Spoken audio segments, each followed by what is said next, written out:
everybody. Welcome Hello. to Love and Money Live. Wow. Okay, you yelled in my ear. Didn't I? Let's bring it down a notch. I want to make sure y'all can hear. Very important. So we are so excited for you to be here today and joining us. We just love our Love and Money community, and we love hearts, and we love things flying across. So give us some love. Unicorns. Give us some thumbs up. Unicorns? I'm sure they have a unicorn that can fly across. No, they don't. No, that's weird. All right, if you can find a unicorn and fly it across, go ahead and do it. do it. I'd love to see it. Well, we're just so glad to be with you today, and we're just so passionate about helping couples bring their love and their money together. Super important.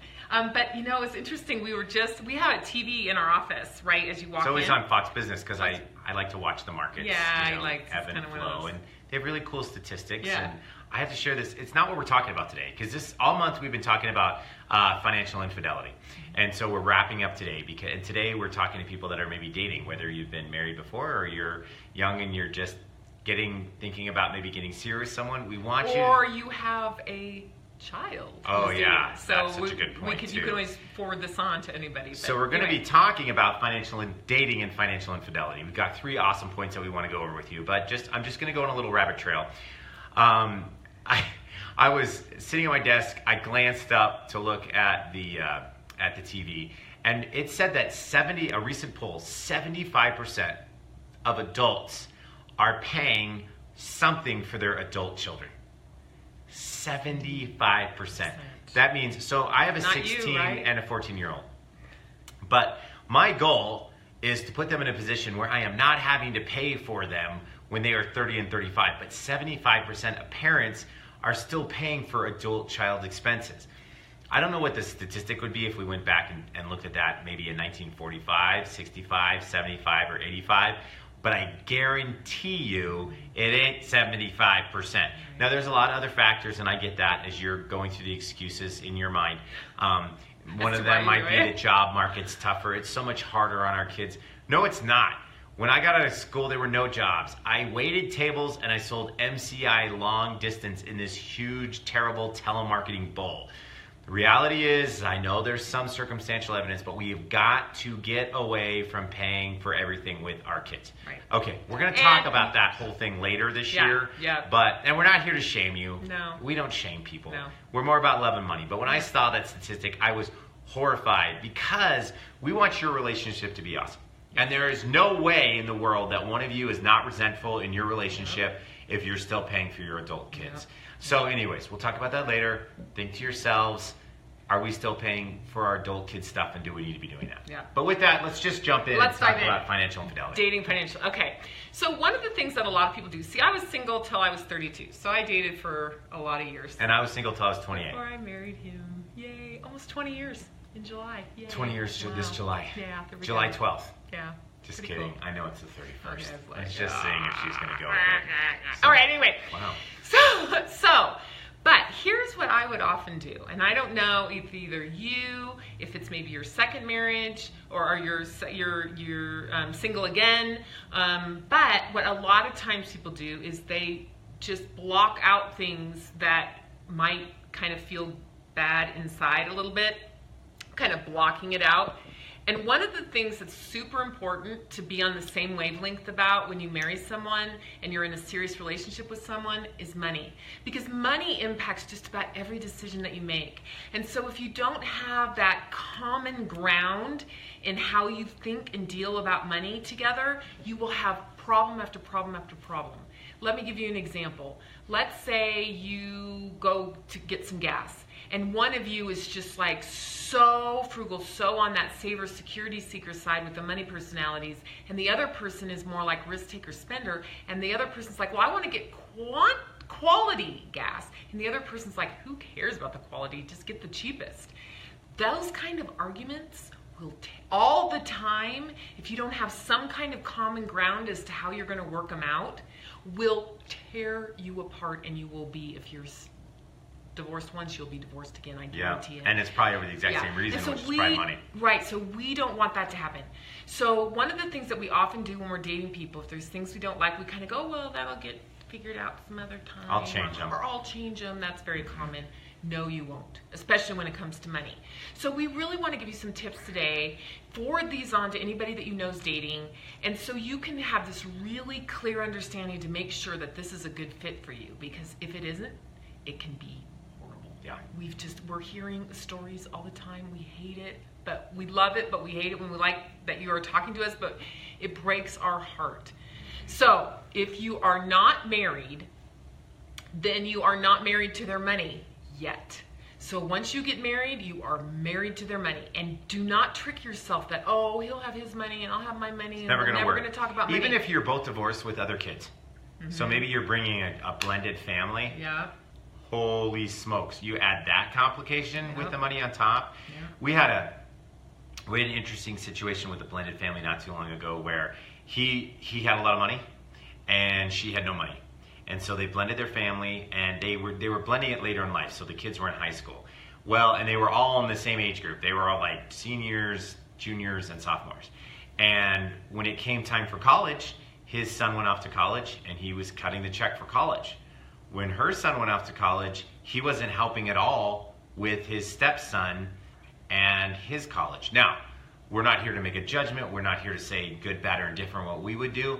All I'm here to tell you is it created some major, major conflict in their marriage when it came to his son getting a full ride to college and her son barely making it. So that's why we want to talk about those things while we're dating. That's why we want to talk about those things. And you know what? With 100% transparency, we never talked about money before we got married. No. We didn't have any resources out there. We didn't know that we should. On our website, we've got this great opportunity. It's called the 20 questions to ask before you get married. Well, actually, it's going to be on our website next week. Okay, next week you're going to find 20 questions to ask before you get married. Yes. Because we want you asking these questions before so that you don't have any surprises. So let's get into the three traits to look for in a good financial partner. Okay, so the point number one is honesty. But here's the thing. If this person is not honest with the little things, no matter what it is, then they're not going to be honest in the big things or big decisions, and they could hide money from you in a big way. Let me give you an example. Let's say that you have an understanding that you give 20% to a waitress or a waiter, okay? And you notice they put the tip down and it's only 10%. And then you say, oh, hey, did you know, we got to put another 10 down or whatever. And they go, oh, well, yeah. Just kind of brush it off. Let's say that they're real secretive and you don't see full transparency with how much they make. If someone is hiding it from you and isn't forthright about it, then they're probably hiding it from you. So honesty is just that super important foundational thing. Good. I was going to say, and honesty is different than habits. Like a 10% tip might be a habit. Because you and I had a big tipping conversation when we first got married. Yes, we did. But I would say honesty has more like if you say, oh yeah, I left him a 20% tip and they actually left him 10. Mm-hmm. If you're talking about student debt and you're kind of taking your relationship to the next level and you say, do you have any student debt? And they go, well, no, not really. I don't really have student debt. But we obviously have 10, 15, 20, 30 grand worth of student debt. That's honesty. It's really kind of doing sneaky things behind your back with money while you're dating, which is a huge red flag. That's not going to change when you get married. It's probably going to get worse, and it speaks into their integrity. So really be looking for little white lies when it comes to money, because those white lies when you're dating are huge amounts of financial infidelity later when you're married. That is so true. And it's okay to call the person out, because if you say, you know what, you said you didn't have any student debt, but you have to have some student debt. And they go, well, yeah, you're right, I have 20 grand. Then you get the conversation going, hey, I want to make sure that if we're going to take this relationship to the next level, we're 100% transparent about money, because it's going to save your relationship. You will end up getting divorced if you ignore the white lies, and those are just going to move into your marriage, and you're probably, 70% of you will get divorced. Yeah, and we don't want that. No way. No way. So looking for those things, making sure that honesty is really, really key. If things aren't just quite adding up, and I'm going to really talk to you women here for a minute, sometimes you just have that little gut check and you're like, something just doesn't quite feel right with his money. It's like, I know he makes, $30 an hour, but he's going on these super lavish vacations all the time, and he says he has no credit card. I mean, come on. Something is not adding up. Please, please, please listen to that gut and watch for honesty. All right. Awesome. I'm going to do point number 2. Yeah, point number 2. Realistic about money, but not obsessed with it. So that's where if you're dating someone and they obsess over money all the time, I mean, like over the top, like you might be dating a saver and you might say, hey, that's a really cool jacket. And they'll be like, oh yeah, I love it. I got it here. It was on a 60% sale. That's not obsessing. Obsessing is, how much are you going to pay for lunch? Well, maybe we could find a Groupon right now. Well, maybe we could do this. Well, maybe we could do that. And it's not Don't just, get your hair cut. I can cut your hair. Yeah, I mean, where it's just kind of like, you're just like, All the whoa, time, yeah. Are you serious? Are we going to talk about money with every single circumstance? No. Because let me tell you, if that's happening and they're obsessing about money now, wait till you get married. If they're obsessing about how much you make or how much you don't make, it's going to be a problem. If they're obsessing, well, how much do you make? Wow, that's great. Well, when are you going to get paid next? Yeah, or if they're obsessing on that's all you make, well, how are you going to support a family with that? How are you going to make this work? How are you going to make that work? Huge red flag. Pull a 180. Get the HE double hockey stick out of that relationship. Because it is just gonna. She loves when I say that one. It's just gonna get. It's how I can swear but not swear. I don't know. I think so. So anyways, I know it is Easter week too. That's not good. Yeah, probably shouldn't be using that. Anyways, bottom line is if there's this huge obsession, get out. Yeah. Because if they're obsessing about money, they're going to continue to obsess about money. They're going to take your money when you get married and control your money. And then they're going to obsess about something else in your relationship. So be very, very careful if that's all they talk and want to deal with. I brought a little prop for you. I don't understand the prop. Calculator. Okay. All right. So the reason why I did that is because I wanted to give another example of obsession. We have a person who literally every time she walks in the door, I'm not even kidding you, her husband has a freaking calculator calculating up anything that she bought. And it's ridiculous. It's ridiculous. That is a total obsession. And that is not going to bode well in a relationship long term. I mean, imagine every time you came home, they're questioning what you do and why you do it and all that. That is going to feel awful. And we have someone who joined us and who said, that's my husband. Okay, so maybe you need to pass this on to them. Right. After we're done and we're going to actually post it. And please feel free. It makes you crazy. Doesn't it make you crazy? If Beth questioned every financial decision that I made, and we put some really good, boundaries. I don't spend more than $200 without texting her a picture and saying, hey, is it okay if we get this? Like this weekend, me and the guys went to a ski sale and got some gloves and masks and all that great stuff. But that's how I kind of buffer showing up and making her angry, and she's the same way. But the reality is that if you can get to the point where you're actually talking about money and you're not obsessing about money or questioning about money, your relationship just gets that much better. So especially if you're dating, you learn a lot about somebody when you get married, but when you're dating, you just want to make sure watch for those and make sure you're going to be okay with that. And what's really interesting too is how many times do we not really pay attention to the things that are right in front of our eyes? A lot of times people ask us, I'm dating this person, when should we start talking about money? I'm like, it should come up naturally.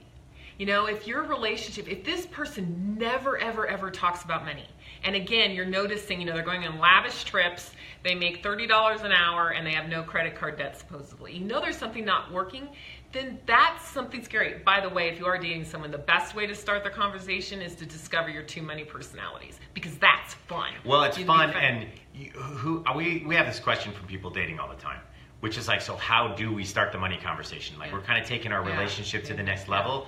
How do we start? And the money personality assessment is a great way to do it. Yeah. You're not asking them how much they make. You can get it on our website. You're not talking about credit card debt. You're actually getting to know them better. And then you've got these two beautiful, actually a total of 4 between the two of you, beautiful money personalities, and you can see exactly where you're going to have conflict and exactly where you're not. We're primary spenders. No conflict. Secondary, she's a risk taker, I'm a security seeker. conflict. That's where we bump up against Yep. each other Huge. so Yep. so intensely. So go online, take it. It takes 8 minutes. It's an assessment. You're gonna walk away. It's gonna be super quick and easy, and yeah, it's gonna be Yeah, it's great for great. you guys. All right. Point number three. Point number 3. Compassion and understanding and respect for you. When you are dating someone and you're learning about them, are they showing you respect in the area of money? You know, are they understanding you and are they showing you respect? Let me give you an example. Let's say that you are a total spender, security seeker type of person, and they always want to go out and spend money and it's starting to stress you out a little bit. Are they just, they don't care? You know, are they just kind of wiping your thoughts, your feelings about money totally aside? Let me tell you, it feels bad now. It will feel really bad when you're married. So watching out for that compassion and understanding that they have about you, and an acceptance. Because if they aren't going to accept it, then you're going to argue about it all the time. Guys, money decisions happen every single day. Every day. People want to say they don't. It's just your 401k and your investments and all that. It's not. It's little everyday questions. You know, are you going to brown bag your lunch or go out to lunch? Are you going to get high-grade gasoline or not? Are you going to get Starbucks or brew it at home? I mean, every day we have decisions about money. So it's the most important, we would argue, the most important thing to really watch for when you're dating and making sure there's a compatibility there. Absolutely. So, bottom line is, when you're dating and you've got compassion when it comes to your money, you've got a mutual understanding of, you know, who's paying for what. Last week I kind of went a little crazy on a thing that a report that we read that said 38% of people don't think the guys should pay for the first date. Oh, that was funny. I'm not going to go back to that one. Yes. Got a lot of interesting comments Yes. back on that, but understanding, and then that respect level, and it's respect level on By both the way, sides. who thinks you should? I believe that you should absolutely, as a man, pay for the first date, but that's just me. Yes. I'm old school, but really, and that level of respect, especially when it comes to your money, because if you have a level of respect with money, that is just going to spill over into other aspects. And there's like a bunch of people coming into our Office. office right now. That's really interesting. Which is interesting. Okay, so 'cause we're going to doing wrap a up. Facebook Live, because There I don't we know go. who they are. Okay, great. So, anyways, you want to close? Okay, I'll close. It is really weird having people in your front office waiting. You have no idea who they are. Anyway, we are so glad to be with you. It's been awesome. Join us next week. We really work to come in on Wednesdays. And Love and Money Live. Yeah, That's Love it. and Money Live. We'll see you next week. What are we talking about next month? Well, we'll see. We've got a whole new slew Surprise. of topics, so it'll be a surprise. And we're going to have our new website ready for you, and we'll announce that too. So really excited. So everybody, as always, as we always end, make it happen. Thanks.